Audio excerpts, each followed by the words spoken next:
We've had a vigorous debate and presentation today on the big society.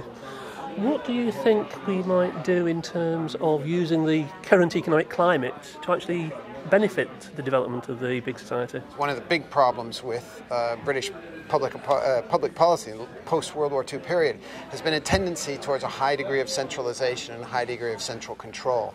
If you have the money, you have to have the control. Well, strangely or ironically, actually this current crisis opens up a lot of minds by saying, well, actually the money isn't there, so fundamentally local actors can actually get a hold of more control and saying, well, we'll take responsibility and we'll go forward with this. How might we empower local organisations to become more involved in the big society debate? Well, clearly from our session today with all the with all the third sector organizations, they are about empowering them.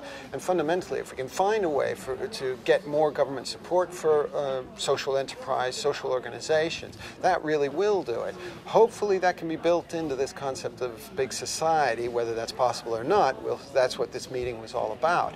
But very much taking those practical steps at a local level is really the key, and empowering those actors to do that. And the recent Cabinet Office paper talked about empowering and actually enabling new community groups to come forward to actually take this agenda forward. Do you think there's a danger we throw out what we already know with the groups that are already out there doing this sort of work? Yes, actually, I do think that's a problem. The key is going to be the ability to say, can we find a framework that enables existing ones to go, but also, just as if the debate on small and medium-sized enterprise, yes, small and medium-sized enterprise, you don't want to crush the existing ones, you want to enable those, but you always want churning through the system new, fresh ideas, fresh organizations, fulfilling fresh demands. And so clearly, somehow they've got to find that balance between existing structures, but always creating fresh elements to come into the system. And in your view, Robert, what more needs to be done? What sort of debate do we really need to engage in to move this agenda forward? Well, in my perspective, I come from something called a complexity theory framework that looks at public policy as systems on systems on systems.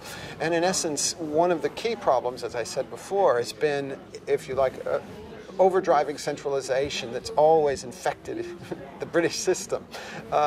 What the key move away from that is saying, well, how can we move the system back? And actually, the crisis has created an opportunity to do that.